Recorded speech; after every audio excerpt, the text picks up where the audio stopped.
when you think about strategy, you think about what the opponent's going to do. You have to start thinking like your opponent, your enemy, your competitor, whoever you're facing. What do you think is going to be the direction they're going to take, Biden or Kamala, the Democrats? I'm a registered independent. You got Republicans, you got Democrats. They want to go pack the court. What angle do you think they're going to take to go pack the court? Well, they've hinted at that. They'll appoint a blue ribbon commission, probably full of famous scholars and distinguished politicians, all of them people who are ready to pack the court. And then they'll make some argument about why the court is not functioning properly. And they'll say that we can make it much more efficient. And then this race thing, which is just dreadful, because the truth is the human soul is immaterial. And if it is immaterial, then the human being can be free. And if it's not immaterial, it can't be free. And things that don't have matter don't have color.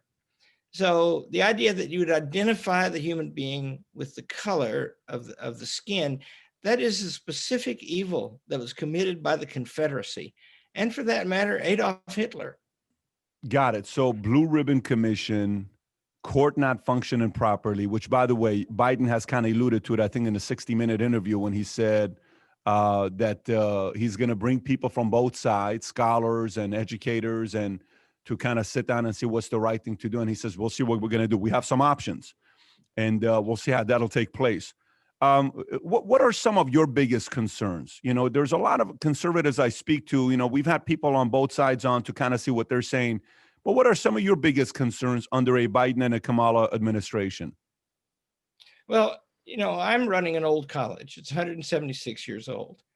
And in March of this year, for 2 months, and now again for 3 weeks, she says, the operations of the college have been ceased. And, that didn't happen in the Civil War. That didn't happen in either World War. That didn't happen in the Great Depression. And it's just the will of one woman. And she's got an administrative system. She's part of one that reaches up to Washington, D.C. But, there's public health offices in every town in America. And you can just see if the flu gets bad in any year, they can shut down the economy or whatever parts of it they want. And, the freedom to assemble and to speak with one another is simply fundamental. And they have interfered with that on a massive scale and as never before. And so you can see. And then the second thing is, why is there not outrage about that? Well, there is, but it doesn't break into the biggest media because the media and the academy, the elite universities, the big corporations who are heavily regulated and have reasons to be beholden to the government, and the government itself and its 23 million state, federal, and local employees, they form a ruling class now. And the rights of ordinary people are, one of their strategies, by the way, is to concentrate political power in the urban centers.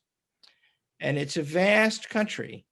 And the magic, the wonder of the American Revolution was they intended to unite a great continent under self-government at a time when they didn't even know how big the continent was. Nobody had ever been to the end of it.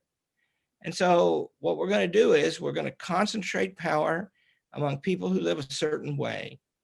And that's maybe most people, but if most, barely most.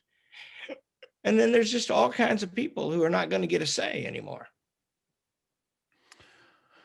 Is there the possibility of what Reagan said many years ago, we're all one generation away from losing our freedom? Is that really something that applies to where we are today, where we can really dramatically change the face of America in one election? Yeah, I've been thinking that's coming for a long time, and now I think it's here. And, these things that we've been talking about, right, they will change the structure of the nation and make it very difficult for ordinary people to have any influence on that. And here's something, the intensity of the political debate is like the 1850s.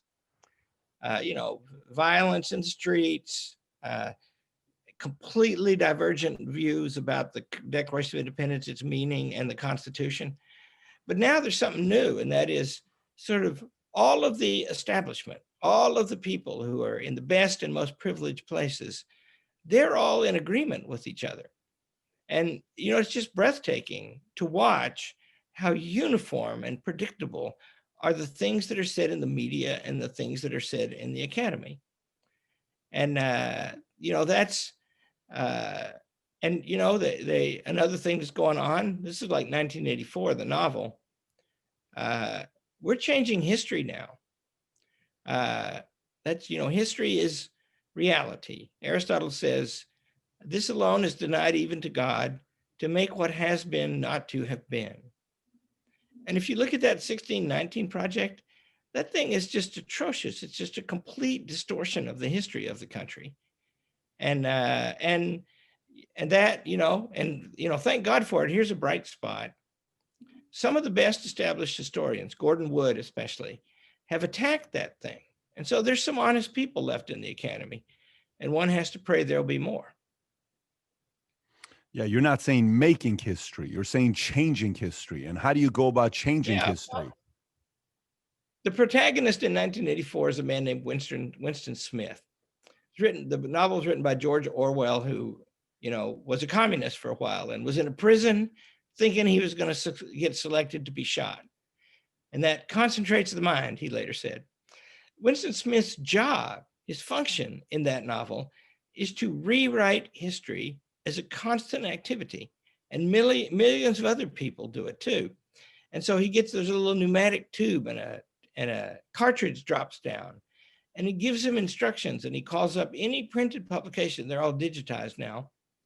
And he changes it, what it says, old newspaper articles, magazine articles, encyclopedias, books. They change it to fit with what the party has said true today. And then they reprint everything.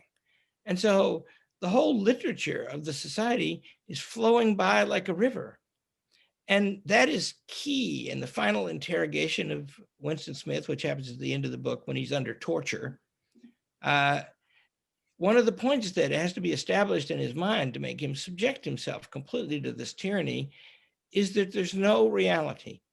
And one of the proofs of that is history itself is changeable. History itself is changeable. Whoever controls the present controls the past. I mean, we've heard that many times. You read the book.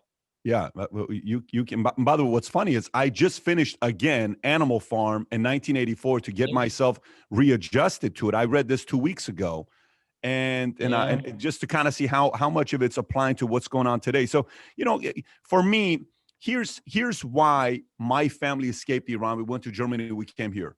We came here for the idea of America. Okay, it's the idea of America. We've never met George Washington. I don't know Thomas Jefferson. We don't know Adams, Benjamin Rush. I don't know we've never met. We've read about them. We know what they've put together. We know why America became what it is today.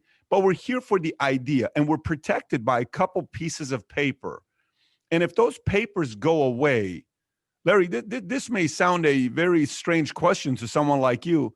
If the idea of America doesn't work, what's option 2 to America? Well, that's it. From the founders through Lincoln, one of the favorite things to say about America is that it was the last best hope of mankind on earth. And if we become a despotism, it'll be very hard to imagine where one could go.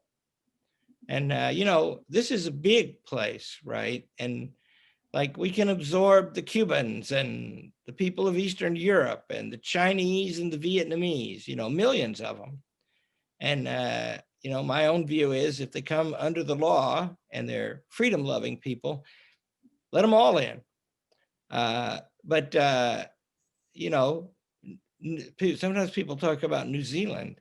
That's a tiny little place, and you can't get in there. And so, in this growth of this bureaucratic form of government. Our government operates in many respects the same way as the government of China operates.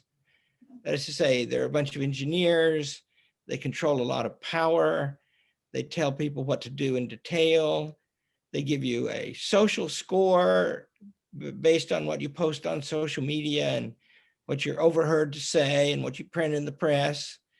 And what your letters say, they open those sometimes. And then if you get a bad social score, then you can't travel anywhere. and it's hard for you to get a job. So it's a very scientific kind of control by force. And that's it. The scientific part is what makes it different. They can hear everything. In 1984, there's a telescreen, and it's two-way. You have to watch it. You're forbidden to turn it off. And they can watch and listen to you whenever they want, and you never know when they're doing it. Well, that's, the technology is here for that now.